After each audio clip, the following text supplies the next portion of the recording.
नमस्कार दोस्तों, मैं हूं सूरज शर्मा समाधिया और आज हम रखने वाले हैं दो पक्षों के विचार।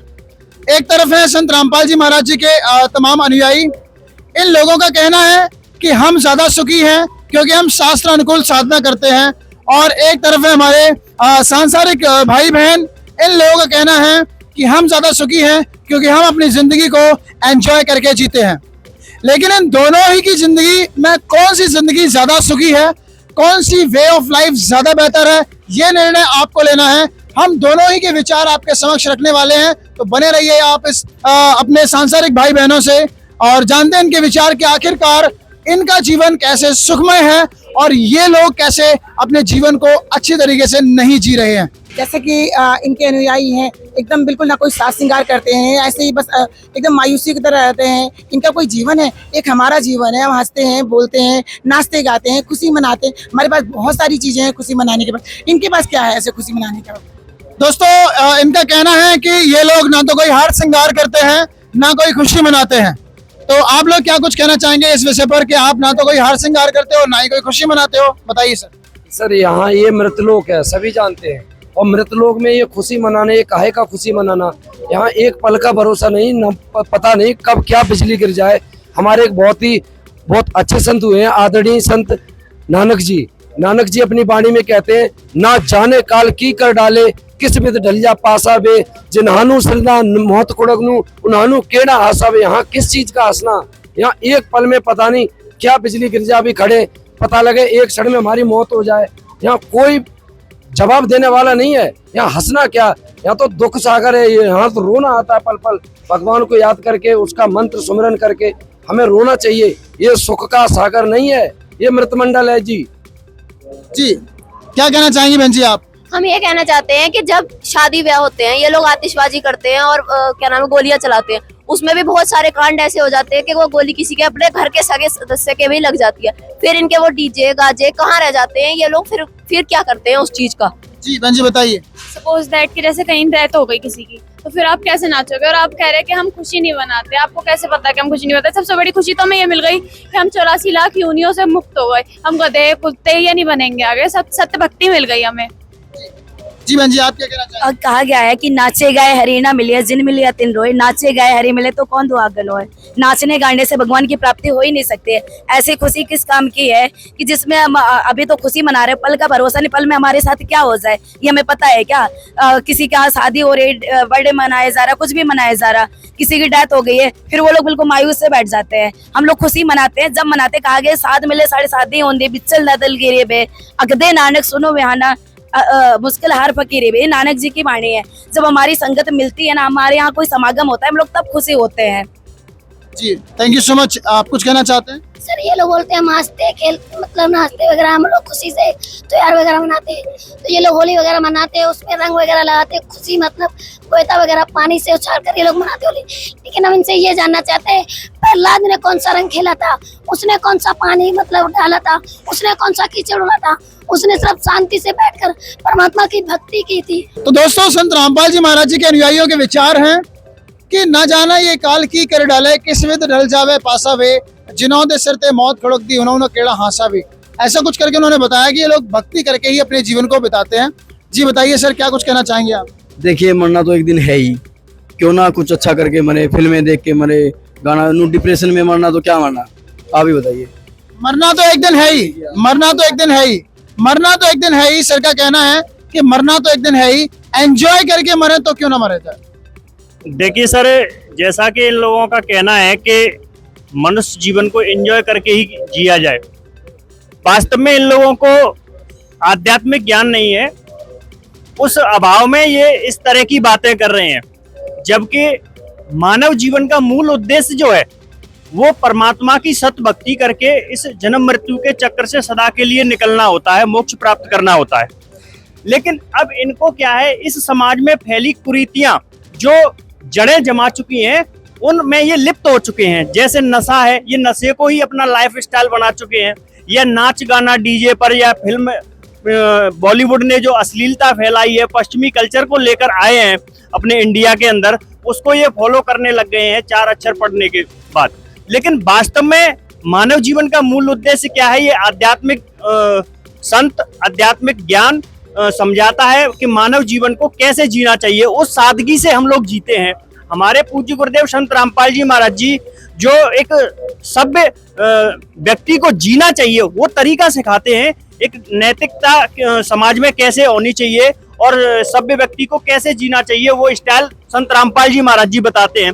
जबकि ये लोग ऐसी मतलब कुरीतियों को ही मतलब अपना लाइफ स्टाइल मान रहे हैं जिनका कोई भरोसा नहीं। जैसे कि अभी हमारे बहन भाइयों ने बताया कि यहाँ 1 सेकंड का भरोसा नहीं, कब क्या मौत सिर पर आ जाए। हमने देखा है बहुत सी फेसबुक इंस्टाग्राम पर बहुत सी ऐसी वीडियो होती हैं कि दूल्हा नाच रहा होता है, बहन नाच रही होती है और 1 सेकंड में वहाँ अटैक पड़ जाता है किसी के और मतलब वो मृत्यु को प्राप्त हो जाता है। फिर उसके बाद में कहाँ चला जाता है वो इनका नाच गाना, डीजे पर मतलब नाचना। तो ये सब क्या है, ये एक मतलब बिना ज्ञान के और मतलब अपने मानव जीवन को व्यर्थ करने वाली बात है। सर अभी सर ने बोला कि मरना तो एक दिन है ही, क्यों ना एंजॉय करके मारा जाए। आप बताइए, एंजॉय करके अगर मर जाए तो क्या दिक्कत है? सर इन्हें बोला मरना तो एक दिन है ही, मरने और शरीर छोड़ने में बहुत बड़ा अंतर होता है। संत कभी मरते नहीं, संत सिर्फ शरीर छोड़ते हैं, क्योंकि बहुत से संतों ने प्रमाण दिया है। और हमारे कबीर साहब जी ने बोला है, कबीर हरि की भक्ति बगैर ये नार कुतिया हो और गली गली भोगत फरे टूक न डाले को। कबीर हकी की भक्ति बगैर ये राजा रसव हो और माटी लदे कुमार के फिर घास ना नीरे को। कुल मिला के बात यह है कि मरने के बाद ये 84 लाख योनियों का प्रकरण मिलता है। यहाँ से जीव 84 लाख योनियों में जाता है, उसके बाद बहुत सारे कष्ट भोगता है और जब उन कष्टों को भोगता है तो जब उसको परमात्मा की याद आती है तो उस 84 लाख योनि में उसके पास सिर्फ कुछ नहीं बनता, सिर्फ अपनी पिछले पछतावे पर सोचता है कि ये मैंने क्या किया। तो जब आदमी मनुष्य शरीर में होता है तब इन चीजों पर कोई ध्यान नहीं देता, तब बस सिर्फ एंजॉयमेंट। ये एंजॉयमेंट कुछ भी नहीं है। जी सर ने कहा कि अगर मरना है तो फिल्में देख के मरो, एंजॉय करके मरो। ये एकदम आप लोग बिना एंजॉय के मर गए, ये क्या जीवन रहा आपका, बताइए सर। सर ऐसा नहीं है, ये मरने की जो बात है ना, ये कह रहे हैं कि एंजॉय करके मरो, ये गलत कह रहे हैं। और फिल्में देख के ये एंजॉय करना चाह रहे हैं, ये फिल्में देखने वाला स्थान नहीं है। ये पहले ही मैं कह रहा हूँ, ये हमारे प्रमाण इतने रखे हमारे सामने सदग्रंथों में कि केवल भक्ति करके इस यहाँ से ये मृत लोक से निकलना ही हमारा उद्देश्य है। यहाँ काहे चीज का हमें यही ज्ञान नहीं कि हमें करना क्या चाहिए था और कर क्या रहे हैं आज हम। हमें शिक्षा ने हमें इतना बेईमान बना दिया कि ज्यादा शिक्षा आने के कारण आज ये ऐसी बातें कर रहे हैं। नहीं तो आज ये सत्संग सुन करके आंसू आते हैं। दूसरी तरफ ये शिक्षा के खिलाफ हो क्या? नहीं, शिक्षा के खिलाफ नहीं हूँ सर। शिक्षा एक तरफ हमारे लिए वरदान साबित भी हो रहा है और दूसरी तरफ हमें बेईमान भी बना रहा है। शिक्षा के खिलाफ नहीं हूँ मैं। चलिए जी सर, आप बताइए मैम। जी सर, अभी हमारे जगत के भाई ने कहा कि ये क्या जीना हुआ, हमें भी नाच गाना करना चाहिए या फिर मरना तो है, हमें एंजॉय करके फिल्में देखना चाहिए, एक दिन मरना तो है। तो हम उन्हें बता देना चाहते हैं ये कि अगर वे ऐसा सोच रहे हैं, ऐसा प्रमाण उन्हें कहाँ से लिया कि हमें फिल्में देखनी चाहिए या हमें नाच गाना करना चाहिए, कहाँ से उन्होंने इस बात का प्रमाण ले लिया? पहले भी तो इंसान थे, पहले भी तो वे अपने जीवन व्यतीत कर रहे थे, बिल्कुल साधारण तरीके से रह रहे थे। और अगर हम उनकी बात सही माने कि मरना तो एक दिन है, तो क्या हम जहर खा ले और मर जाए या डूब के मर जाए? मेरे बोलने का मतलब यह है कि जो सिगरेट होता है, नशा होता है, उसमें भी तो जहर ही मिला हुआ होता है। तो क्या हम इस तरह की सिचुएशन अपना ले जो कि गलत है? लेकिन हम बताना चाहते हैं कि मरते तो हम भी है। संत रामपाल जी महाराज के जो फॉलोअर्स है वो मरेंगे तो वो भी, लेकिन हमारे मरने में और उनके मरने में बहुत अंतर होगा। हम वो मौत नहीं मरेंगे जो कि जगत के भाई बहन ऐसे बीमारियों से ग्रस्त होकर, या फिर मैं सिंपल भाषा में कहूँ कि सड़ कर मर जाते हैं, बहुत दुखी होकर मर जाते हैं। वो मौत हम नहीं मरेंगे। परमात्मा कहते हैं कि आए हैं सो जाएंगे, राजा रंग फकीर, एक सिंहासन चढ़ चले और एक बंधे जात जंजीर। इसका मतलब है कि इंसान, हर कोई इंसान मृत्यु को प्राप्त होगा, लेकिन हम ऐसे दोषियों की तरह नहीं मरेंगे जो बिना भक्ति करके मरते हैं ना। उन्हें काल के दूत जो होते हैं दोषियों की तरह बंदी बनाकर लेकर के जाते हैं ऊपर के, दोषियों की तरह बंदी बनाकर ऊपर लेकर के जाते हैं। और हम जो संत रामपाल जी महाराज के अनुयायी हैं, हमें परमात्मा खुद लेकर आते हैं और विमान में बिठाकर लेकर के जाते हैं। और हम ये भी कहना चाहेंगे कि जिस मरने से जग डरे मेरे मन आनंद, और कब मरूं कब पाऊं वो पूर्ण परमानंद। तो ये बात बिल्कुल, हम इनकी बात से बिल्कुल सहमत नहीं है कि हम नाच गाना करके मरे या हम कुछ और रास्ता अपना ले। ये बिल्कुल भी सहमत नहीं। जी बहन जी आप बताइए। हमारे गुरुजी इसमें बताते हैं कि देखिए जैसे मनुष्य जीवन हमें किस लिए मिला। सबसे पहले तो हमें मनुष्य जीवन के मूल उद्देश्य को जानना है। जैसे ये नाच वगैरह का बात कर रहे हैं तो पहले नाचने के लिए वैसे बुलाई जाती थी, वैसे बुलाई जाती थी। लेकिन अब वही बाप नाच रहा है, बेटी नाच रही है, बहन नाच रहा है, भाई नाच रहे हैं। ये फिल्मों ने हमारे युवा पीढ़ी को इतना बर्बाद कर रखा है। जिस चीज को लोग ये सुख मान रहे हैं वो हमारे लिए सबसे बड़ा दुख का कारण बना हुआ है। हमें यही पता नहीं है कि हमें मनुष्य जीवन मिला किस लिए। अभी सिर्फ हमने मौज मस्ती के लिए मान रखा है कि हमें मनुष्य जीवन इसलिए मिला, लेकिन हमारे गुरुजियों ने बताया है कि मनुष्य जीवन सिर्फ मौज मस्ती के लिए नहीं मिला है, ये हमें भक्ति करने के लिए मिला है। इससे हमें अपने कहा गया है कि 84 लाख योनि में सर्वश्रेष्ठ मनुष्य योनि है। कहा गया कि मानव जीवन एक ऐसा रथ है जिस पर आत्मा सवार होकर परमात्मा तक जा सकती है। जी आप में से और कोई कुछ कहना चाहेगा इस विषय पर? जी बताइए। सर ये इंजॉयमेंट की बात करते सर। जी सर का कहना तो सीधा सा है कि मरना तो है ही एक दिन, क्यों ना नाच के गा के फिल्में देख के मरे, आनंद से मरे, तो क्या दिक्कत है भाई? सर बिल्कुल इन्होंने सही बोला कि इनका जो कहना है इनके हिसाब से जो मरना है इंजॉयमेंट करके मरें। सर अगर हम इनकी तरह देखें कि इंजॉयमेंट क्या कर रहे हैं सर, इंजॉयमेंट के नाम पे सर ये शराब पी रहे हैं, सिगरेट पी रहे हैं। सर सिगरेट से कितने नुकसान है, बीड़ी से कितने नुकसान है। ये जो सिगरेट पी रहे हैं उसमें कितनी पॉइजनस गैसें हैं, उनसे क्या होगा, उनसे कैंसर होगा, जीन म्यूटेट होगा, उसके बाद इनको कैंसर होगा। फिर ये कितना क्या करेंगे, कितने डांस करेंगे, कितने एंजॉयमेंट करेंगे अगर इनको कैंसर हो गया तो। जी सर आप क्या कुछ कहना चाहेंगे? सर मैं ये कहना चाहता हूँ भाई अब मरना तो सभी को, एंजॉय करके मरो ना। जैसे कि मैं इनको कहना चाहता हूँ, संत रामपाल जी महाराज जी कबीर परमेश्वर की वाणी है कि मानुष जन्म दुर्लभ है, मिले ना बारंबार, तरवर से पत्ता टूट गिरे फिर बाहु न लगता डार। तो जैसे कि हमें वेद पुराणों में प्रमाण मिलता है कि जो देवी देवता है वो तरसते हैं कि हमें मनुष्य जन्म मिल जाए, हम अपनी मोक्ष प्राप्ति करवा लें। तो ये इन लोगों का कहना है कि हम एंजॉय करें। तो एंजॉय का मतलब ये थोड़ी है कि हम मांस मिट्टी खाएं और उल्टे सीधे मतलब नाचे गाएं और मर जाएं, ये हमारा मरना थोड़ी है। जी आप बताइए बहन जी क्या कहना चाहेंगी? मानुष जन्म दुर्लभ जी आगे आइए। मानुष जन्म दुर्लभ है, ये मिले ना बारंबार, तरवर से पत्ता टूट गिरे वह बहु न लगता डार। परमात्मा कहते हैं कि मनुष्य जन्म मिला है, इसे भी तुम बकवाद में खत्म कर दोगे, भक्ति नहीं करोगे तो फिर तुम्हें ये मनुष्य जन्म नहीं मिलने वाला। फिर तुम आगे अगले जन्म में गधे कुत्ते ये बनोगे, फिर तुम उसमें कैसे मौज कर लोगे? जी बहन जी आप बताइए आप क्या कहना चाहेंगे इस विषय? ये जो मनुष्य जन्म है ये 84 लाख योनियों के बाद मिलता है, और जो मनुष्य जन्म का जो सही उपयोग है वो है मोक्ष पाना। राजाओं ने राज त्याग दिया मोक्ष पाने के लिए, और ये कह रहे हैं कि हम मौज मस्ती करके मरे, तो वो भी तो मौज मस्ती कर सकते थे, बट उन्हें पता था, उन्होंने अपने सदग्रंथ, उन्होंने अपने शास्त्रों को पढ़ा कि मनुष्य जन्म 84 लाख योनियों के बाद मिला है, तो इसका हमें सही उपयोग करना चाहिए। इसका सिर्फ मनुष्य जन्म का जो सही उपयोग है वो मोक्ष पाना है, क्योंकि जो हम अपने पेट के लिए खाते हैं, पालन पोषण करते हैं, वो तो 84 लाख योनियों में भी है। तो मनुष्य जन्म का जो सही उपयोग है वो मोक्ष पाना है। बहुत बहुत धन्यवाद बहन जी। दोस्तों अभी तक आपने सुने संत रामपाल जी महाराज जी के अनुयायियों के विचार।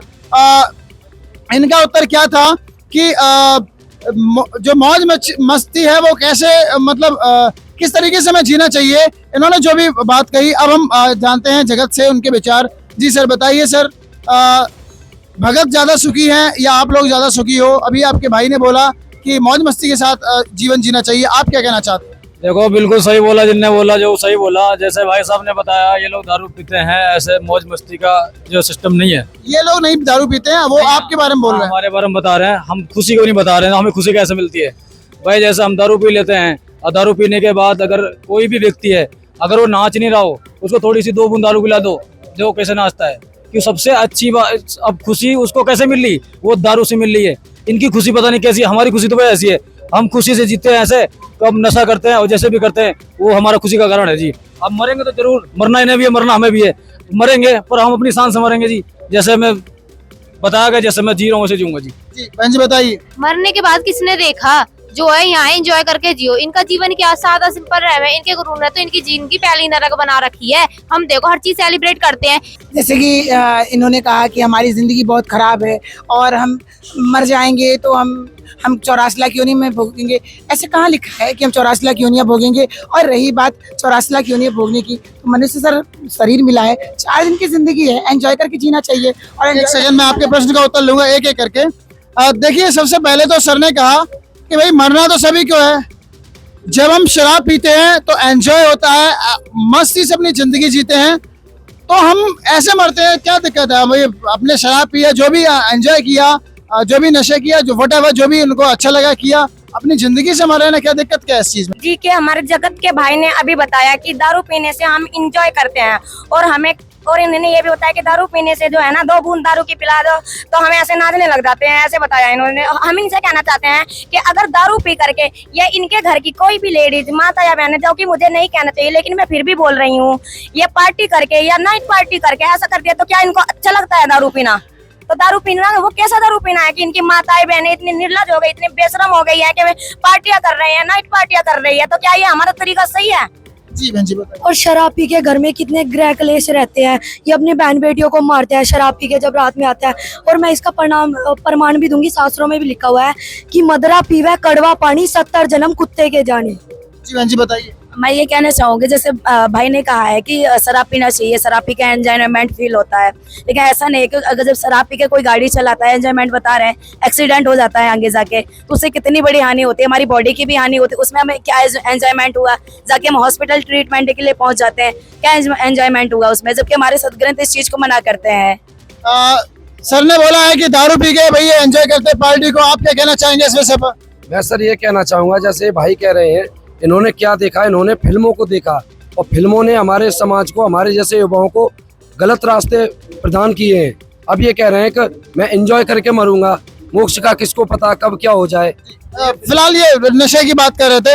जी सर, आप क्या कहना चाहेंगे, दारू में क्या बुराई है? देखिए सर, दारू में कोई बुराई नहीं है। एक कहावत है कि अगर नशा शराब में होता, नशा बोतल में होता, तो नशा शराब में होता तो नाचती बोतल। देखिए सर, मैं ये कहना चाहता हूँ, ये जो भी बात कर रहे हैं ये बिना ज्ञान के और मतलब बिना सिर पैर की बात कर रहे हैं, क्योंकि ये अध्यात्म मार्ग से बिल्कुल हटके बात कर रहे हैं और ये इस तरीके की बात कर रहे हैं कि जैसे जो हमारा समाज बिगड़ा हुआ है, उस बिगड़े हुए समाज के ये बिगड़े हुए युवा वर्ग के मतलब बंदे हैं, जबकि हमारा अध्यात्म मार्ग और हमारे जो इस धरा पर सतगुरु आते हैं वो इन बुराइयों से बचने के लिए हमको नई प्रेरणा देते हैं और अध्यात्म मार्ग में बताते हैं कि सुरापान मद मांसाहारी गमन करें भोगे पर नारी 70 जन्म कटत है शीशम साक्षी साहेब है जगदीशम।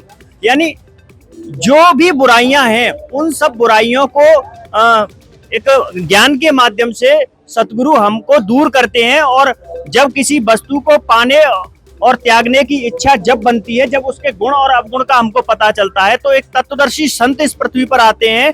वो हमारे संत रामपाल जी महाराज जी तत्वदर्शी संत हैं जो इस समाज में फैली सारी नशा, चोरी जारी, ठगी और ये दहेज प्रथा है, यानी कहने का मतलब ये सारी जो समाज में फैली कुरीतियां हैं उनको संत रामपाल जी महाराज जी जड़ से खत्म करके। चलिए, thank you so much sir, बहुत बहुत धन्यवाद, बहुत बहुत धन्यवाद सर। क्या कहना चाहेंगे? इन्होंने बताया कि शराब है खराब, शराब शरीर के लिए नुकसानदायक है, शराब पीने वाले के 70 जन्म कुत्ते के होते हैं, शराब पिए एक्सीडेंट होता है, ब्ला ब्ला बहुत सारी बातें बोली। क्या कहना चाहेंगे आप?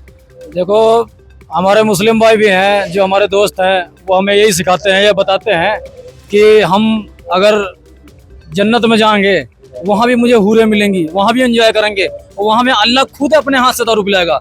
अगर वो दारू इतनी खराब होती तो अल्लाह क्यों पीने के लिए बोलता? क्या वो गलत है? बताइए जी भाई। इनके जो मुस्लिम भाई हैं वो कहते हैं कि अल्लाह स्वयं अपने हाथों से दारू पिलाएगा, जन्नत में इनको एक अच्छे किस्म की, अच्छे लेवल की शराब मिलेगी। अगर शराब इतनी खराब होती सर तो अल्लाह क्यों अपने हाथ से दारू पिलाता? देखिए सर, जैसा कि ये कह रहे हैं कि हमारे मुस्लिम भाई इस बात को कहते हैं, इनको शराब पीने के लिए प्रेरित करते हैं या मांस खाने के लिए प्रेरित करते हैं, वो ये बिल्कुल इनका कहना गलत है, क्योंकि पवित्र मुस्लिम धर्म की होली बुक्स, पवित्र कुरान शरीफ के अंदर ब्याज लेना, शराब पीना, मांस खाना हराम लिखा है, क्योंकि परमात्मा ने 6 दिन में सारी सृष्टि की रचना की और 7वें दिन विश्राम किया और सभी मनुष्यों को खाने के लिए फलदार वृक्ष दिए, फल दिए और सभी जानवरों के लिए हरे पौधे दिए। तो सर ये नशा है, चोरी है, जारी, ये सब इनका मनमाना आचरण है। जी सर, मैं ये कहना चाहूंगी कि जैसे हमारे जगत के भाई ने अभी बताया है कि जन्नत में इन्हें हूरें भी मिलेगी और वहाँ पे शराब भी पिलाई जाती है, तो हम इनसे ये कहना चाहते हैं कि अगर शराब इतनी ही इम्पोर्टेंट है तो वो परमात्मा जिसने 6 दिन में सृष्टि रची, 7वें दिन तख्त पर जा विराजा, जो कि कुरान शरीफ में ही प्रमाण है, तो वो ये बनाकर भेजता ना ये सब चीजें। जब उसने फल फ्रूट बनाए हैं, उसने इतनी सारी चीजें बनाई है, तो वो शराब भी बनाकर भेजता कि ये लो पी लो मदिरा। जी बताइए सर, आप क्या कुछ कहना चाहेंगे? इनका कहना है कि आप कुरान शरीफ में ऐसा प्रमाण नहीं है, कि आपको शराब पीनी चाहिए, ना अल्लाह ने शराब बनाई है? देखिए, सबसे पहली बात यह है कि ये हिंदू हैं और जो हमारे मुस्लिम भाई हैं वो रोज़ कुरान पढ़ते हैं। ये हिंदू हैं, इन्हें पता नहीं है अभी कुरान का पूरा ज्ञान। क्या वो गलत हैं, ये सही है? इन्हें भी कुरान के बारे में कुछ पता ही नहीं है। कुरान वो तो जो डेली बेस पे पढ़ रहा है उसको पता होता, ज़्यादा जानकारी इनको होगी। जी सर। इन्होंने कहा है कि अगर भगवान शराब बना के भेजता इतनी अच्छी होती तो भगवान ने क्या राजमा चावल भी कहाँ बना के भेजे, वो भी हमने खुद बनाना सीखा है। तो ऐसे ही है, शराब भी हमने खुद बनानी सीखी है, वो भी गन्ने के उससे बनती है। तो वो कोई ये नहीं है कि तुमने जो भगवान ने सारी चीज बना के भेजी है, कुछ चीजें हैं जो हम यहाँ बनाते हैं। और शराब पीना कोई गलत नहीं है अगर उसे लिमिट में पिया जाए। साइंस भी कहती है अगर लिमिट में आप पिए तो उससे डिप्रेशन दूर होता है इंसान का। ठीक है, एक्सीज में पिए तो उसके लिए तो नुकसान ही है, पर लिमिट में पिए तो शराब अच्छी है। Thank you so much. जी जी, सबसे पहले तो मैं आपसे ये जानना चाहता हूँ, क्या आपको मुसलमान भाई बहनों से ज्यादा जानकारी है? देखिए, जो ये इस बात को कह रहे हैं कि हमको पवित्र कुरान शरीफ का ज्ञान नहीं, क्योंकि हम हिंदू हैं और मुस्लिम लोग ज्यादा कुरान शरीफ पढ़ते हैं, उनको इल्म ज्यादा है। बाकी इसके सारा अपोजिट है, क्योंकि हम संत रामपाल जी महाराज जी के फॉलोवर्स हैं और संत रामपाल जी महाराज जी वो बाखबर संत हैं जिन्होंने पवित्र कुरान शरीफ की सभी आयतों को खोलकर समझाया है और उसमें जो लिखा है सच्चाई है वो समाज के सामने रूबरू की है कि ब्याज लेना और ये मांस खाना और शराब पीना ये हराम है किसी भी मुसलमान के लिए जो ईमान रखता है।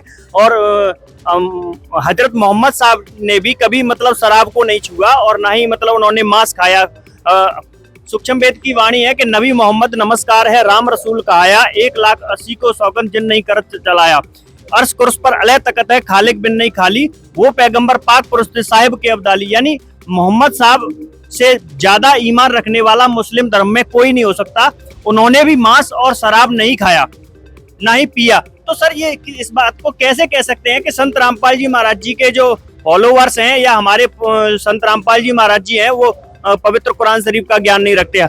हमारे बाखबर संत रामपाल जी महाराज जी को सभी धर्म की होली बुक्स का ज्ञान है। जी बहन जी, आप कुछ कहना चाह रही हैं? जी सर, हम ये कहना चाह रहे हैं, बताना चाह रहे हैं कि अभी जो हमारे जगत के भाई ने बताया, उनका कहना है कि क्या आप मुसलमानों से ज्यादा जानकारी रखते हो? जी उन्होंने कहा और कि ये कुरान शरीफ का बिल्कुल भी ज्ञान नहीं है। उन्होंने बताया है, एक सवाल और उन्होंने बताया कि जब हमने बोला था ना कि ये मदिरा भी ऊपर से अल्लाह बना करके भेजता, तो उन्होंने कहा कि ये राजमा चावल भी बना के भेजता। तो हम उन्हें पहले बता देना चाहते हैं कि जो कुरान शरीफ है जो मुस्लिम धर्म की, पहले हम एक बात जानना चाहते हैं, क्या आपको मुसलमान भाई बहनों से ज्यादा जानकारी है? इस प्रश्न का उत्तर दीजिए। जी हम ये तो नहीं कहते कि हमें उनसे बिल्कुल ज्यादा जानकारी है, लेकिन हमारे जो संत रामपाल जी महाराज है, हमारे जो गुरु जी है, उन्होंने हमें इतना ज्ञान तो करा ही दिया है कि हम अपने शास्त्रों को खुद पढ़ सकते हैं, देख सकते हैं। अगर आपको उनसे ज्यादा जानकारी नहीं है तो वो तो भाई बोलते हैं कि अल्लाह जन्नत में शराब पिलाएगा, फिर तो आपको मान लेना चाहिए। भगत जी हम यही कहना चाह रहे हैं कि लिखा कहाँ पर है और हम बताते हैं कि कहाँ पर क्या लिखा है। हम कुरान शरीफ के बारे में आपको बताते हैं कि कुरान शरीफ सूरत फुरकानी 25 आयत नंबर 52 से लेकर 59 तक एक विशेष निर्णायक ज्ञान दिया गया है जो कि अल्लाह ने दिया है। और उसमें संत रामपाल जी महाराज जी ने हमें खोल खोल कर बताया है, स्टेप टू स्टेप बताया है कि अगर हमें भक्ति करनी है, उसमें ऐसा मदिरा का तो कोई प्रमाण नहीं दिया कि हमें ऐसे मांस खाना चाहिए या दारू पीना चाहिए, बल्कि उसमें तो ये लिखा है कि हमें अपने शास्त्रों के अनुसार भक्ति करनी चाहिए। और उसमें ये बताया गया है कि कबीर अल्लाह है और उसकी खबर किसी बाखबर यानी तत्वदर्शी संत से पूछ कर तो देखो, जिसने 6 दिन में सृष्टि रची, 7वें दिन तख्त पर जा विराजा, वो अल्लाह कबीर है। और उसने जब भी 6 दिन में सृष्टि रची है, 7वें दिन तख्त पर जा विराजा है, तो उसने। चलिए बहन जी, बहुत बहुत धन्यवाद, आपने ये बात की। हमारा जो टॉपिक का मुद्दा है वो ये है कि जगत ज्यादा जो सांसारिक लोग हैं वो ज्यादा सुखी हैं या फिर संत रामपाल जी महाराज जी के अनुयायी ज्यादा सुखी हैं? जी बताइए बहन जी, आप क्या कहना चाहती हैं? जैसे ये लोग हैं, ये लोग कभी त्योहार नहीं मनाते, ना हमने इनको कभी होली मनाते देखा, ना कभी दिवाली मनाते देखा, कोई भी त्योहार सेलिब्रेट नहीं करते। जबकि हमारे जितने भी त्योहार बने उन्हें हम सेलिब्रेट करते हैं और एंजॉय भी करते हैं और बहुत ज़्यादा हंगामा भी करते हैं उस दिन। तो दोस्तों, अभी एक दूसरा प्रश्न बहन जी ने किया है कि ये ना कोई त्योहार मनाते हैं, ना कोई तीज त्योहार मनाते हैं, ना कोई एंजॉय करते हैं। बताइए आप क्या कुछ कहना चाहेंगे इस विषय पर? जी सर, मैं कहना चाह रहा हूँ, जैसे बहन जी ने अभी सवाल किया है, चलो मान लो इनकी नज़रों में हम लोग कोई त्योहार नहीं मनाते, हम लोग मनाते हैं त्योहार, लेकिन इनकी विधि में हमारी विधि में फ़र्क है। ये दीपावली मनाते हैं, मान लो दीपावली इनके हिसाब से देख लो तो त्रेता युग में दीपावली मनाई गई थी। तो जिस समय ये सीता जी का वनवास हो जाता है तो 2 साल के बाद फिर से वो दीपावली का ये त्यौहार इनका बंद हो जाता है। उसके बाद पूरा द्वापर युग निकल गया, कृष्ण जी के युग में कभी भी दीपावली का कोई प्रमाण नहीं है। ये कलयुग आया, आधा कलयुग निकल गया, कभी दीपावली नहीं आई। अब सर ये दीपावली का त्योहार इन्होंने अपना जो कि मनमाना आचरण है शुरू कर लिया, उसमें भी पीछे से इन्होंने ये पटाखे वगैरह ये चलाना चालू कर दिए। इससे इतना प्रदूषण बढ़ रहा है, इतना प्रदूषण बढ़ रहा है कि तरह तरह की बीमारियां और आ रही हैं। तो हम ऐसा त्योहार कभी नहीं मनाएंगे जिससे। आप लोग त्योहार कैसे मनाते हो सर, ये बताइए। हम लोग त्योहार मनाते हैं, हम लोग मनाते हैं भक्ति करके। जिस तरीके से ध्रुव जी ने त्योहार मनाया था भक्ति करके, राम नाम की होली करके, इस तरीके से हम त्योहार मनाते हैं भक्ति। चलिए आप बताइए बहन जी। जी सर, हम ये कहना चाहते हैं कि अभी हमारे जगत के भाई ने बताया कि हम होली मनाते हैं, दिवाली मनाते हैं, यानी त्योहार मनाते हैं, और हम क्यों नहीं मनाते। तो हम उन्हें बता देना चाहते हैं कि त्योहार जो है हम भी मनाते हैं, लेकिन हमारा तरीका जो है उनसे अच्छा है, सिंपल भी है। और जो हमें होली मनानी चाहिए या दिवाली आप त्योहार मनाते कैसे, पहले आप ये बताइए, आप त्योहार कैसे मनाते हो? जी हम बताते हैं कि हम राम नाम की होली बनाते हैं और राम नाम की हम दिवाली बनाते हैं। जैसे कहते हैं कि समृत का सरना गहो रंग होरी हो, कबू ना हो काज राम रंग होरी हो। तो हमारी जो होली है ऐसे लाल पीले मुंह करके या पटाखे वगैरह जला के, जिससे कुछ घरों को नुकसान तक आग लग जाती है और इतने बीमार हो जाते हैं, बच्चे तक जल जाते हैं, प्रदूषण होते हैं, कान तक खराब हो जाते हैं। ऐसा हम नहीं करते हैं। और ये तो दारू वगैरह नशा करके होली त्योहार बनाते हैं, हम सिंपल तरीके से त्योहार बनाते हैं। दोस्तों इस डिबेट को आगे बढ़ाते हैं और जानते हैं कि आखिरकार संत रामपाल जी महाराज जी के जो तरीके हैं, उनके संत रामपाल जी महाराज जी के भक्तों के तरीके हैं वो ज्यादा अच्छे हैं, खुशियों के वाले हैं, या फिर इन लोगों के ज्यादा अच्छे हैं जो वे ऑफ लाइफ है। नमस्कार बहन जी, क्या नाम है आपका? मेरा दृष्टि चौधरी है। मैंने इनकी शादी देखी, 17 मिनट में आते हैं और लड़की को ऐसे ही उठा के ले जाते हैं। पता नहीं क्या होता है इनका 17 मिनट में। हमारे यहाँ होता है, धूमधाम से शादी होती है, डीजे होता है, और लड़की का हर एक का ड्रीम होता है कि वो मेकअप करे अपनी शादी में। इनके यहाँ क्या होता है, कुछ मेकअप नहीं होता, शादी तक में मेकअप नहीं होता। क्या शादी बिन फेरे हम तेरे, कुछ है इनकी शादियां में? हमारी शादी में होता है डीजे, धूमधाम से शादी होती है, सब आते हैं। इनके यहाँ तो इनके रिश्तेदार ही नहीं आते। इनके यहाँ तो रिश्तेदार भी नहीं आते हैं, ना कोई डीजे है, ना कोई बैंड है, ना कोई बाराती है, ना कोई साज है, ना कोई सामान है। आप बताइए आप कैसे शादी करते हो भाई? ये कोई तरीका है शादी करने का? पता ही नहीं लग रहा शादी हो रही है नहीं हो रही। यहाँ हमारे यहाँ जो होती है वो परमात्मा को साक्षी मान के गुरुवाणी के माध्यम से होती है, यानी कि उसमें सभी देवी देवताओं की स्तुति है। जैसे इन लोगों ने कहा है कि हम लोग डीजे बजाते हैं, धूमधाम मचाते हैं, सब ये करते हैं। तो सबसे जरूरी इसमें ये है कि जैसे वो शादी कितने दिन तक चलते हैं। आज आप देख रहे हैं उस शादी के कितने दुष्प्रभाव, खर्चा इतना किया, कर्जा लिया, सब कुछ किया, बाद में माँ बाप के सर पे कितना कर्ज हो जाता है। हमारे यहाँ कम से कम ये तो हमारे कि माँ बाप सुकून से अपने लड़कियों को, इसीलिए भ्रूण हत्या भी होने लगी है कि लड़कियों को गर्भ में ही मार दिया जाता है कि एक लड़की को इसको पढ़ाएंगे लिखाएंगे, फिर शादी में इतना दहेज लगेगा।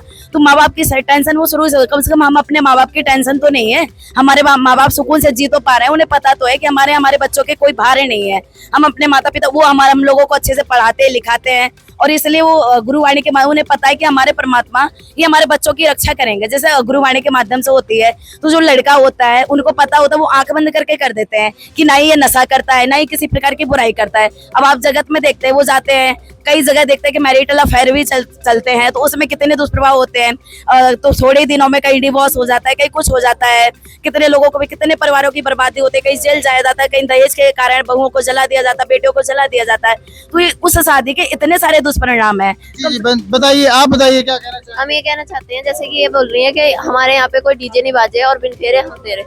इनसे ये पूछते हैं हम कि जो ये बोल रही है बिन फेरे हम तेरे, तो जो हमारी रामायणी होती है उसमें सारे देवी देवताओं की स्तुति होती है, जो हमारे गुरुदेव जी की वाणी की होती है। उनका कहना ये है कि लड़के का एक अरमान रहता है कि शादी होगी, हार श्रृंगार होगा, बैंड बाजे बाराती होंगे, पता ही नहीं चला कब शादी हो गई। मैं इसके बारे में कहना चाहूँगी, जो हमारे देवी देवता है, जो हमारे तीनों देव है, उनकी भी बिल्कुल सिंपल वे में शादी हुई थी। उनकी शादी में तो कोई नाच गाना, डीजे, बैंड बाजा ये सब कुछ नहीं था। उनकी भी बिल्कुल जो शादी जो होती है वो एक वचन से होती है, क्योंकि सृष्टि भी वचन से रची गई है, हर काम वचन से होता है। और संत रामपाल जी महाराज जी ने जो उनके मुख्य उद्देश्य है, उन्होंने जो दहेज प्रथा है वो खत्म करी है। जी आप क्या कहना चाहेंगे इस विषय पर? ये जो कह रही है मेकअप करने के ऊपर जो इनकी बात है कि मेकअप नहीं करते, तो ये मेकअप कितनी देर का है इनका? बस रात का, उसमें ये सुंदर हो जाएंगे। तो हम जो हमारे यहाँ जो रामायणी होती है वो 17 मिनट की होती है, इसमें देवी देवताओं की स्तुति करवाई जाती है, बिल्कुल सिंपल रामायणी होती है। और ना ही जो जिससे रामायणी होती है ना भगत व नशे में होता है। जी बस सर, जैसे भी इन्होंने बोला कि एक अरमान होता है, एक ड्रीम होता है लड़की का, तो ड्रीम वो जब तक होता है जब तक हमें ज्ञान नहीं होता। जब हमें ज्ञान हो जाता है ना, तो हमारे अरमान होते ही नहीं है। हमें तो वो सिंपलिसिटी ही अच्छी लगती है, हमें पता है कि हमारी शादी चलेगी।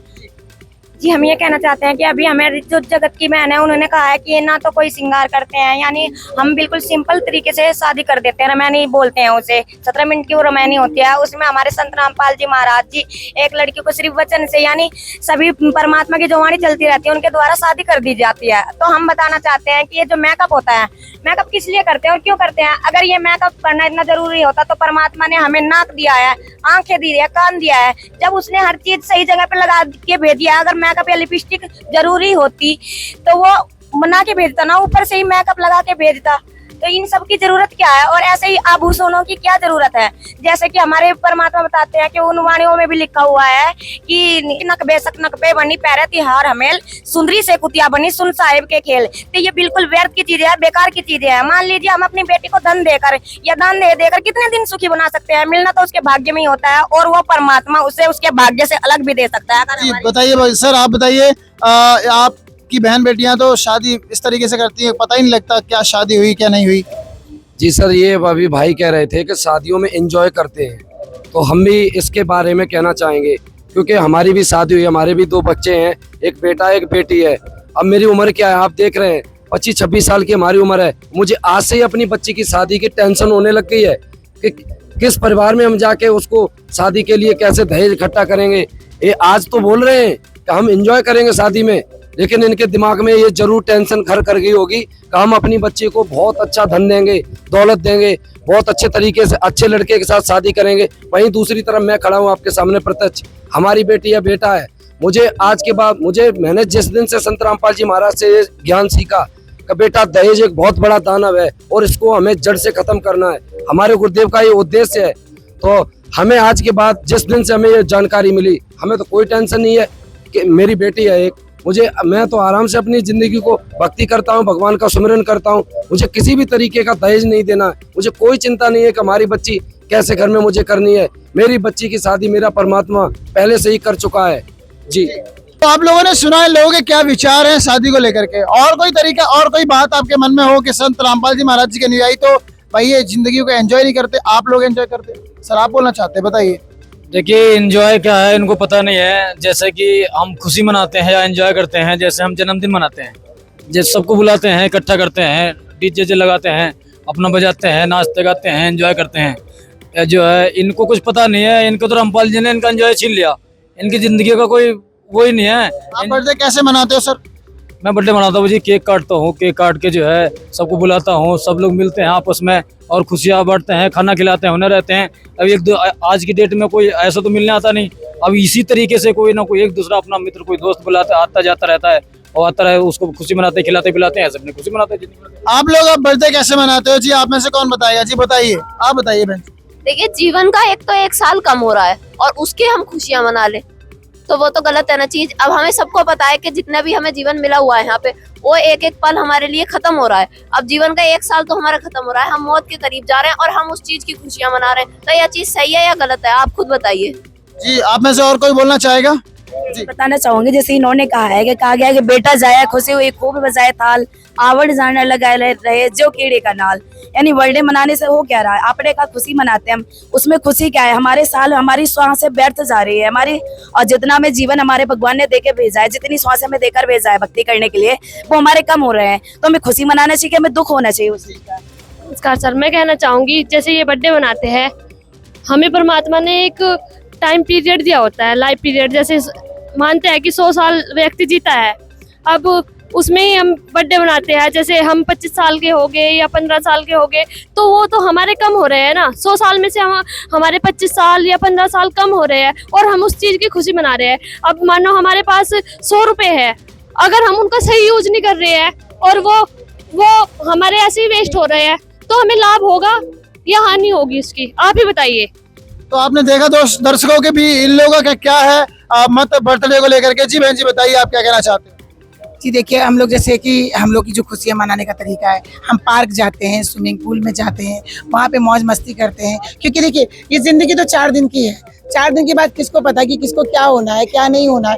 तो जो भी जिंदगी मिली है उसको एंजॉय करके जीना चाहिए। हमारा एंजॉय करने का तो यही तरीका है। इन लोगों के जैसे हमारा एंजॉय करने का बिल्कुल भी तरीका नहीं है, हमें तो बिल्कुल ही पसंद नहीं आता है। दोस्तों ये लोग पार्क जाते हैं, पिकनिक मनाते हैं, ये तरीका है इन लोगों का। आइए आप इन लोगों से जानते हैं कि इनका क्या तरीका है। जी बहन जी बताइए। सबसे पहले तो ये चीज है कि इसमें फिजूल खर्ची है। जैसे हम लोग जाते हैं पार्क जाते हैं, स्विमिंग पे जाते हैं, पैसा हमारा व्यर्थ खर्च होता है, ठीक है जी। अब उस पैसे को कमाने के लिए हम पाप की कमाई करते हैं, कहीं किसी को धोखा देते हैं, कहीं ब्याज लेते हैं, कहीं कुछ करते हैं, तो ये तो हम पाप इकट्ठा करें। दूसरी चीज ये पार्क पिकनिक जाते हैं, हम अपने सत्संगों में जाते हैं, हमारे गुरुजी जो सत्संग करते हैं, आप सत्संग पार्क पिकनिक में जाते हो? नहीं, पार्क पिकनिक नहीं जाते, उसकी जगह हम अपने सत्संगों में जाते हैं, हम अच्छा ही सीखते हैं, बुराई नहीं सीखते हैं। जी आप बताइए। जी सर, इन्होंने जो भी बताया है कि शादी को लेकर के या फिर बर्थडे को लेकर जो बताया है, तो इन्होंने बोला है कि पिकनिक पर ये लोग जाते हैं। जी, तो ये हम बताना चाहेंगे कि ये एक मनमाना ही आचरण है और हम जो कर रहे हैं बिल्कुल बेकार है, व्यर्थ है। ऐसा तो कहीं कोई प्रमाण ही नहीं लिखा है।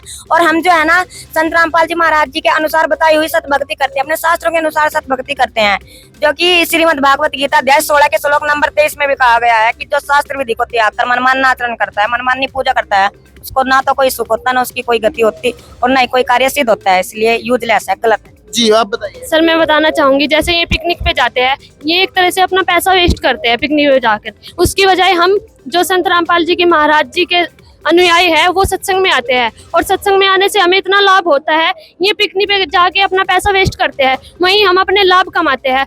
हमारे गुरुजी संत रामपाल जी महाराज जी बताते हैं, जैसे हम यहाँ पे सत्संग में आते हैं तो हमें करोड़ों यज्ञ का फल मिलता है। जैसे हमारे गुरुजी बताते हैं कि संत मिलन को चालिए तजमाया अभिमान, जो पग आगे रखे वही यज्ञ समान।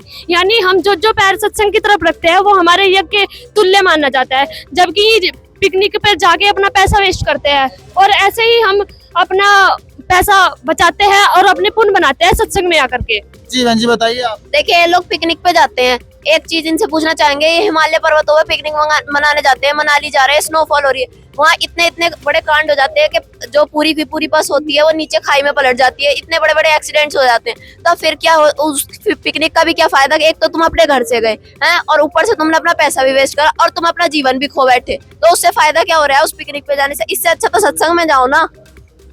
जी बिल्कुल, बहन जी ने बिल्कुल सही बोला है कि जैसे ही पिकनिक पे जाते हैं तो वहाँ पे डेथ हो जाती है, बस पलट जाती है। और जो ये बोलते हैं कि हम इंजॉय करते हैं, ये जो शराब पीते हैं, इनसे पूछो कि कितना डिप्रेशन होता है इन्हें।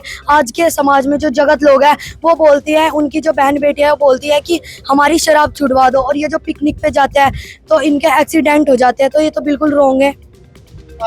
जी आप बताइए। इन लोगों का तो ये तरीका है पिकनिक मंगाने का, आप बताइए आप क्या कहना चाहते हैं? सर हम संत रामपाल जी महाराज जी के जो शिष्य हैं ना, ये तो हम इनसे पूछना चाहते हैं कि 4 दिन की जिंदगी बस अंधेरी रात, इसके बाद तो सब बेकार ही बेकार। ये इतनी छोटी सी उम्र है इन लोगों की, देखो तो ये भक्ति करने योग्य हैं, बस राम राम राम राम जप रही हैं। हम लोग ना हर जगह मंदिर मस्जिद गुरुद्वारे दर्शन तीर्थ यात्रा पे जाते हैं, नाचते गाते हैं, ऐसे आराम से। तुम लोगों की बताओ, इतनी छोटी सी उम्र है, भगवान को लेकर चल बसी। और कल को किसने देखा है कि क्या होगा? आज को देखो कि आज क्या होने वाला है, उसे बताओ तुम लोग। ये बताइए। देखिए दोस्तों, देखिए दर्शकों, इन लोगों का कहना ये है कि भाई एक छोटी सी जिंदगी है इनकी, अभी इनकी उम्र ही क्या है भक्ति करने की, इस उम्र में ये लोग राम राम राम राम कर रहे हैं। बताइए जी, इतनी छोटी सी उम्र में भक्ति करने की क्या आवश्यकता है? परमात्मा के संविधान में लिखा हुआ है कि 3 वर्ष के बच्चे को भी नाम दीक्षा दी जा सकती है, क्योंकि हमें जो जैसे हम कदम कदम रखते हैं ना, तो हमारे पैरों के नीचे कई कीड़ों की मृत्यु हो जाती है, उसका पाप हमारे सर लगता है। तो वो 3 बच्चे का जो, उसको भी परमात्मा का संविधान है कि उसको भी नाम दीक्षा देकर उसका जो सर्टिफिकेट बन जाता है। एक मिनट जी बहन जी आप बताइए। छोटी सी उम्र में तो भक्ति तो प्रहलाद ने भी की थी, सतभक्ति करी थी उन्होंने। और उम्र के ऊपर डिपेंड नहीं होती भक्ति तो हमें बचपन से ही करनी चाहिए। क्या फायदा है कि अभी हम ठीक है, अभी छोटी सी उम्र में अभी हम भक्ति नहीं कर रहे, और अभी हमारी डेथ हो गई, सपोज करो अगर हमारी डेथ हो गई तो फिर हम भक्ति कब करेंगे? जब डेथ हो जाएगी। जी बहन जी आप बताइए। जी बिल्कुल सही बात कही है बहन जी ने। सपोज करने की बात नहीं है, होती भी है, डेथ हो रही है, एकदम बचपन में भी हो जाती है, कोई जवानी में एक्सीडेंट हो रहे हैं, कोई शराब पी के एक्सीडेंट कर रहा है, कोई कुछ हो रहा है, किसी को हार्ट अटैक हो रहा है, घर बैठे मौत हो रही है, बाहर किसी की मौत हो रही है, ऑफिस में बैठा वहाँ मौत हो रही, तो फिर भी भक्ति करने का उनका फायदा क्या हो रहा है? उन्होंने तो एंजॉयमेंट में अपना जीवन नष्ट कर ही दिया, और फिर आए कुछ 84 लाख योनियों में गद्दा और कुत्ता बन के हांडे के, वो फिर वो क्या करेंगे? नालियों में वो खाएंगे कीड़े मकोड़े, यही सब खाएंगे। आप बताइए सर। जी सर, मैं कहना चाह रहा हूँ, ये जो भाई अभी कह रहे थे कि एंजॉयमेंट करना चाहिए, एंजॉयमेंट नहीं करना चाहिए। यहाँ क्या करना चाहिए, हम लोग भी एंजॉयमेंट करते हैं, लेकिन हमारा एंजॉयमेंट किस तरीके का होता है? हम लोग उस अमर परमात्मा का कूड़ सतगुरु से नाम दीक्षा प्राप्त करके उसका नाम जाप करते हैं। एक वाणी है परमात्मा की, श्वास वो श्वास में नाम जपो, व्यर्था सांस मत खो, ना जाने श्वास का फिर आवन हो कि न हो। तो ये लोग अपनी श्वासों को बर्बाद कर रहे हैं, वहीं दूसरी तरफ हम अपनी श्वासों का वास्तविक सही उपयोग करके एंजॉय करते हैं। जी जी सर, आप बताइए, आप क्या कुछ कहना चाहते हैं इस विषय पर? आपका क्या तरीका है एंजॉय करने का? ये लोग अपने विचार रख रहे हैं, प्लीज आप बताइए। ये क्या जिंदगी जी रहे हैं जो अपनी मर्जी से अपने कपड़े तक नहीं पहन सकते। इनके कपड़े भी डिसाइड करते हैं इनके गुरुजी, या मतलब कि जो इनसे जिन्होंने नाम लिया हुआ है कि क्या पहनना है क्या नहीं पहनना है। वेस्टर्न पहनने के लिए वो मना करते हैं, है ना। तो क्या जिंदगी जी रहे हैं जो अपना इंसान अपनी मर्जी से कपड़े तक नहीं पहन सकता, अपने डिसीजन नहीं ले सकता, वो क्या जिंदगी एंजॉय करेगा? अपनी मर्जी से अपने कपड़े तक नहीं पहन सकते, ये लोग क्या जिंदगी एंजॉय करेंगे, ऐसा कहना है भाई साहब का। जी बहन जी, आप बताइए भाई साहब। जी सर, मैं कह रहा हूँ ये भाई ने, ये नौजवान है, मैं भी नौजवान हूँ, इन्होंने फिल्मों को देखा है और फिल्मों ने हमारी संस्कृति के साथ साथ हमारा सब कुछ खिलवाड़ करते चले जा रहे हैं। ऐसे इस जन्म में हम ऐसी बातें अगर कर रहे हैं नौजवान होकर के, फिल्मों ने क्या दिया हमें? जैसे अभी भाई हैं, बहनें। आप अपने कपड़े भी अपने ढंग से अपने मर्जी से नहीं पहन सकते। सर जी, आपकी जिंदगी क्या है? सर, ऐसे कपड़े हम कभी नहीं पहनेंगे जो हमें अर्धनग्न कपड़े पहनाने की हमें सभ्यता सिखाएं। जी आप बताइए, क्या कह रहे हैं? जी, हमारे जगत के भाई ने अभी बताया है कि इनकी क्या जिंदगी है, ये कपड़े भी ढंग से नहीं पहन सकते हैं, ये क्या पहनते हैं। तो हम इन्हें बता दें कि हम जो है ना सिंपल तरीके से रहते हैं और सिंपल तरीके का कपड़े पहनते हैं, फुल कपड़े पहनते हैं, ना कि औरों की तरह या बेकार जो जिसे कहते हैं कि हम मॉडर्न हो गए हैं। तो ऐसा मॉडर्न क्या बनना कि हम निर्लज हो गए हैं बिल्कुल। और हम बता देते हैं कि पहले क्या था कि राजा महाराजा जो थे ना, वे महलों में अपनी रानियों को रखते थे, उनकी दासियां भी जो होती थी वो अच्छे वस्त्र धारण करती थी, लेकिन मर्यादा भी होती थी। पर फिर भी वे क्या बनी, क्योंकि बिना सतभक्ति करने के बिना हमारे परमात्मा कहते हैं कि फिलहाल आप बताइए कि आप लोग जो है, आप लोगों के जो कपड़े कैसे पहनने हैं वो भी आपके गुरुजी डिसाइड करते हैं। आपकी क्या जीवन है आपका? देखिए सर, मैं बताना चाहूंगी, जैसे भाई ने बताया कि ये कपड़े भी अपने गुरुजी के कहने से पहनते हैं, मतलब इनके गुरुजी डिसाइड करते हैं, इनके कपड़े। तो हमें बताइए कि क्या इनकी बहन बेटियां ऐसे कपड़े पहनती है, अर्धनग्न कपड़े पहन के वो घूम रही है, इसे ये मॉडर्न मान रहे हैं, इसे संस्कृति मान रहे हैं। जैसा कि हमारे सतगुरु संत रामपाल जी महाराज जी एक बात कहते हैं कि सिंपल लिविंग हाई थिंकिंग। क्या करना है, हमें साधारण जीवन जीना है। क्या यह अश्लीलता वाले कपड़े जो हम पहनते हैं, छोटे छोटे कपड़े, या इस तरीके से हम कहेंगे बीच पे जाते हैं लोग, वो कपड़े पहनते हैं छोटे छोटे, या अच्छी चीज है या गलत चीज है? हमने वेस्टर्न कल्चर अपना लिया, जो हमारी संस्कृति है वो हमें कभी ये चीज नहीं सिखाती है। जी आप बताइए बहन जी, क्या कहना चाहती हैं? और कपड़े तन ढकने के लिए पहने जाते हैं, ना कि तन दिखाने के लिए। ये जो वेस्टर्न तरीका बता रहे हैं, तो उसमें क्या होता है, हमारा आधा शरीर दिखता है। हमें कपड़े, हमारे गुरुजी बताते हैं आप ऐसे कपड़े पहने जो आपके बॉडी के लिए आरामदायक कपड़े हो और आप अच्छे भी लगे उन कपड़ों में। हमारे गुरुजियों ने देवी की उपाधि दी है बहनों को, ऐसे नहीं कि अर्धनग्न हमें बताया हो। और जो वेस्टर्न तरीका ये बता रहे हैं ना, वो जो अर्धनग्न रहता है, बिल्कुल बहन है भाई जा रहे हैं, आधा शरीर दिख रहा है, ये क्या ऐसा कैसा वेस्टर्न तरीका है? ये हमारे गुरुजी नहीं बताते। सिर्फ उन्होंने ये कह रखा है कि आरामदायक कपड़े पहने जिसमें आप अच्छे भी लगे, ऐसे कपड़े। हमारे गुरुजी डिसाइड नहीं करते हैं, वो हम ही करते। बस हमारे गुरुजियों ने ये कह रखा है अश्लीलता ना दिखे, हम भाई बहन है, आपस में मिलते उठते बैठते, हमारी अश्लीलता ना दिखे, ये हमारे बताए गुरुजी ने। हमारे गुरुजी कहते हैं कि ऐसे कपड़े पहनने चाहिए जिसमें आप कंफर्टेबल फील कर सको। ये नहीं कि आपने कपड़े पहन लिए और आप कंफर्टेबल नहीं हो उसमें। और जहाँ तक बात आई कि आप कपड़े अपनी मर्जी से नहीं पहन सकते, तो हमारे गुरुजी ने मना नहीं कर रखा, कलर डिसाइड नहीं कर रखा कि तुम्हें यही कलर पहनना, एक ही कलर डिसाइड कर रखा होगा, या तुम्हें सूट ही पहनने हैं। वो पहनो जिसमें तुम कंफर्टेबल हो सको, गुरुजी ने ये कह रखा है। जी बताइए सर, आप में से कोई कुछ पूछना चाहे? आप कोई? जी बताइए सर। सर, इस उम्र में तो जैसे हम गंगा स्नान जाते हैं, मेले में जाते हैं, तो बहुत दोस्तों के साथ मौज मस्ती करते हैं, पकौड़ी खाते हैं, जलेबी खाते हैं, मौज मस्ती काफी करते हैं। अब ये क्या, ये संत रामपाल जी महाराज शिष्य हैं, ये ना तो मौज मस्ती करते नहीं कुछ करते। आप लोगों की कोई मौज मस्ती है ही नहीं, आपको जीवन ही व्यर्थ है, बस ये कहना है लोग। सर, जैसे इन्होंने बताया कि मेले ठेले नहीं जाते, हम चाट पकौड़ी खाते हैं, तो हमारे गुरुजी बताते हैं, मना नहीं करते वो मेले ठेले जाने से। वो बताते हैं कि मेले ठेले जाइयो, मेले बड़ा मिलाप, पत्थर पानी पूजते कोई साधु संत मिल जात। यानी हमें जाना चाहिए, ऐसी जगह पर घूमना चाहिए, इससे हमें साधु संत मिल सकते हैं जो हमें अच्छा ज्ञान प्रदान कर सकते हैं। जी, तो इन्होंने कहा है कि मेले ठेले जाइए और मेले जाने से कोई तकलीफ नहीं है, लेकिन वहाँ पर अगर मेले ठेले जाते हो तो आपको परमात्मा भी मिल सकते हैं, साधु संत मिल सकते हैं। जी आप बताइए, क्या कहना चाहेंगे आप? मुझे तो ऐसा नहीं लगता कि मेले ठेले जाने से साधु संत मिल जाते हैं। और रहा हमारे, जैसे कि बहन जी ने बताया कि कपड़ों के ऊपर, कि वो कपड़े हमें पहनने चाहिए जो कंफर्टेबल होने चाहिए। पहले की स्त्रियों पे बहुत ज़्यादा दबाव रहता था कि वो कुछ भी अपनी मर्जी का नहीं पहनती थी, लेकिन आज के समय में ऐसा कुछ भी नहीं है। हम कपड़े, फैशन कपड़ों में भी अपने आप को कंफर्टेबल दिखा सकते हैं। जरूरी थोड़ा है कि हमने वेस्टर्न कपड़े पहने तो हम कंफर्टेबल नहीं है। देखिए, जरूरी नहीं है कि वेस्टर्न कपड़े आपने पहने हुए हैं तो कंफर्टेबल नहीं है। इनका तो तरीका ये है एंजॉय करने का। आप में से कोई कुछ कहना चाहेगा? सर, मैं इनसे पूछना चाहूंगी, अगर बाय चांस इनके घर में कोई मृत्यु हो जाए, मतलब आज का टाइम का कुछ नहीं पता कि एक पल में क्या हो जाए, तो क्या ये एंजॉय ऐसे ही करेंगे, ड्रिंक ऐसे ही करेंगे, या नशा पत्ता ऐसे ही करेंगे, बर्थडे ऐसे ही बनाएंगे, दिवाली होली ऐसे ही बनाएंगे? हमें बताइए सर। बताइए बहन जी, आप लोग क्या एंजॉय कर पाएंगे अगर आपके घर में कोई अनहोनी हो जाए? तो ये कहना है इन लोगों का, आप लोग ये जो एंजॉय करते हैं ये सब बेकार है। जो डीजे और होली, दिवाली, रक्षाबंधन और ये picnic, birthday, marriage anniversary, Valentine day, ये सब क्या है? देखिए सर, एक इमोशंस होते हैं। हम चाहे जो त्यौहार मनाए, चाहे एनिवर्सरी मनाए, चाहे बर्थडे मनाए, कुछ भी मनाते हैं, वो हमारे एक इमोशंस पे होते हैं। अगर हमारे घर में दुख है तो हम दुख ही मनाते हैं, खुशी है तो खुशी मनाते हैं। क्या इनके घर में कभी मृत्यु नहीं होती? इनके घर में कोई अनहोनी नहीं होती? क्या इनके घर में कोई दुख नहीं आते हैं? दुख तो सभी के घर में आते हैं। जब दुख होगा तो हम दुखी होंगे, और जब खुशी होगी तो खुश भी होते हैं। जी, तो जब दुख होगा तब दुख भी हो लेंगे, दुखी भी हो लेंगे, और जब सुखी होंगे तब सुखी भी हो लेंगे। जी बताइए। और ऐसा भी होता है कि सुख के टाइम पे वो दुख आ जाता है, फिर क्या मनावेंगे? सुख मनाएंगे या दुख मनाएंगे? ये भी तो बात हो सकती है ना। ऐसा भी हो जाता है, शादियों में भी बहुत सारे केस बिगड़ जाते हैं, किसी का एक्सीडेंट हो जाता है, किसी को गोली लग जाती है, तो फिर सुख मनाएंगे या दुख मनाएंगे? अगर मान के चलो आप कोई सेलिब्रेशन कर रहे हो, कोई सेलिब्रेशन करते टाइम पर अगर कोई आपत्ति आ गई, कोई विपत्ति आ गई, फिर आप सुख मनाओगे या दुख मनाओगे? देखिए सर, जैसा कि मैंने अभी पहले बहन जी को बताया कि सारा इमोशन का ही खेल है। मान लीजिए अगर खुशी का माहौल है तो हम खुशी मनाएंगे। अगर किसी के घर में भी, आपके घर में भी कोई कुछ कार्यक्रम है और उस समय अगर किसी की मृत्यु हो जाती है तो वहाँ पे आप भी दुख मनाओगे। और वैसे भी अगर आपको भी चोट लगेगी तो आप भी चिल्लाओगे ही, हमें भी चोट लगेगी तो हम भी चिल्लाएंगे। ये तो इमोशंस का खेल है सारा। जी, आप बताइए सर। देखिए, मृत्यु कोई हमारे घर में नहीं होती है, इनके घर में भी होती होगी। अकाल मृत्यु हमारे घर में नहीं होती। हमारे जैसे मृत्यु हमारे होगी तो हम दुखी बनाएंगे, और खुशी का माहौल है खुशी मनाएंगे। मृत्यु इनके घर में भी तो होती होगी। भाई, मृत्यु तुम्हारे घर में भी तो होती होगी, ऐसी बात तो नहीं है अकेले यही लोग मरते हैं। जी बताइए। हमारे घर में अकाल मृत्यु नहीं होती क्योंकि हम सतभक्ति करते हैं, जो हमारे गुरुजी संत रामपाल जी महाराज जी बताते हैं।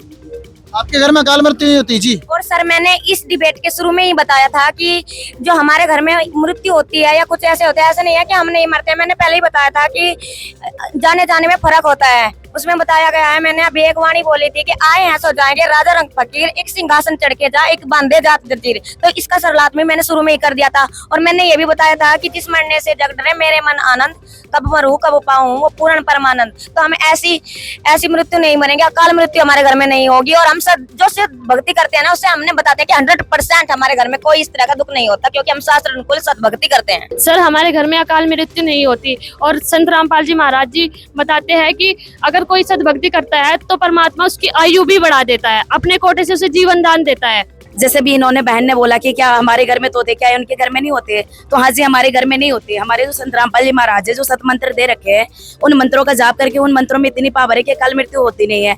परमात्मा की एक वाणी भी है कि अनहोनी होती नहीं, तू क्यों भया उदास, होनी भी टल जाएगी, रख पूर्ण गुरु में विश्वास। तो हम अपने परमात्मा में विश्वास करके भक्ति करते हैं। अगर हमारे यहाँ कोई होनी भी हो, वो टल जाती है। परमात्मा ने ये हमारे बता रखा है। और कोई आप में से कुछ कहना चाहेगा? हम ये बताना चाहते हैं कि जो हमारे संत रामपाल जी महाराज जी शास्त्र के अनुसार भक्ति बताते हैं, तो ऋग्वेद में भी इस बात का प्रमाण है कि ऋग्वेद मंडल नंबर 10 सूक्त 161 के मंत्र नंबर 2 में बताया गया है कि जब अगर कोई व्यक्ति की जीवन शक्ति भी खत्म हो चुकी हो या उसे कितनी भी भयंकर बीमारी क्यों ना हो चुकी हो, तो परमात्मा उसे अपने कोटे से उसके श्वास तक बढ़ा देता है और उस रोग का नाश कर देता है। जी सर। जी सर, इनके प्रमाणों को देखकर, इनके विचारों को देखकर अब आप क्या कहना चाहेंगे? देखिए, अगर इन्होंने बोला है कि सद्भक्ति करने से मोक्ष होता है या खुशी मिलती है या मोक्ष संभव है, तो हम इनके बातों में भी विचार करेंगे और देखेंगे अगर ये शास्त्रों में प्रमाण है तो इसको हम भी देखेंगे और समझेंगे। जी, आप क्या कहना चाहिए बहन जी? जैसा कि इन्होंने कहा है कि इनके यहाँ संत रामपाल जी महाराज जी से दीक्षा लेने के बाद इनके यहाँ अकाल मृत्यु नहीं होती, बड़ी से बड़ी अनहोनी टल जाती है। तो हम भी एक बार विचार करेंगे इस बात पे, क्योंकि हर किसी को सुख चाहिए, सुख कहीं भी मिल जाए, है ना। उसके लिए हमें कोई भी प्रॉब्लम नहीं। एक बार हम शास्त्रों को खंगालेंगे, अगर सही लगता है तो हम नाम दीक्षा भी लेंगे।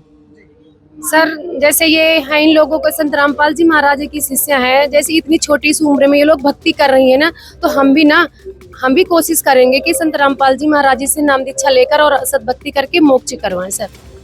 आप कुछ कहना चाह रहे हैं सर, आपके क्या राय है अब? हाँ, इन्होंने बताया है ना कि जो अकाल मृत्यु होती है उसके बारे में वेदों में लिखा हुआ है और इनके गुरुजी बताते हैं, तो हम वेद भी पढ़ेंगे और थोड़ा समझेंगे कि इनके गुरुजी क्या ज्ञान देते हैं। अगर हमें अच्छा लगेगा। जी सर। सर जैसे इन्होंने बताया हमें कि भाई अकाल मृत्यु नहीं होती, हमें डर है इस बात का हमारी मृत्यु कब हो जाए, तो हम सोचेंगे। और जैसे इन्होंने बताया कि जो सदग्रंथों से आधारित भक्ति है, तो पहले हम सदग्रंथों में जितने भी प्रमाण है पहले वो देखेंगे, उसके बाद ही हम सोचेंगे, सोच विचार करके ही संत रामपाल जी महाराज के शरण में आ जाएंगे। देखिए अकाल मृत्यु तो किसी को नहीं, कोई नहीं चाहता कि मेरे अकाल मृत्यु हो जाए, ठीक है, हम भी नहीं चाहते ऐसा।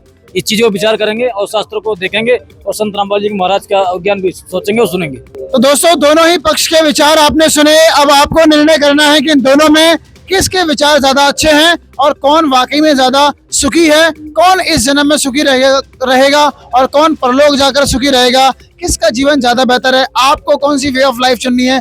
मैं सभी लोगों से, संत रामपाल जी महाराज जी के सभी अनुयायियों से धन्यवाद अदा करना चाहूंगा। सर बहुत बहुत धन्यवाद ma'am, and sir to be the part of this beautiful debate. Thank you so much, आप सभी लोगों का बहुत बहुत धन्यवाद। बंदी छोड़ सदगुरु रामपाल जी भगवान जी की जय हो। एंड मैं यहाँ पर संसार जगत से आए कुछ लोगों का भी धन्यवाद करना चाहूंगा। Thank you so much to all of you guys to be the part of this beautiful debate and to keep your thoughts and ideas in this whatever विचारों का मतभेद होता है, लेकिन आपने अपने विचार रखे, इसके लिए आपका बहुत बहुत धन्यवाद। Thank you so much. Thank you, नमस्ते सर। थैंक यू, नमस्कार जी, Ram Ram ji. Thank you so much. इसी प्रकार की डिबेट्स हम लेके आते रहेंगे। अगर ये वीडियो आपको अच्छा लगा है अपने दोस्तों के साथ जरूर शेयर कीजिए।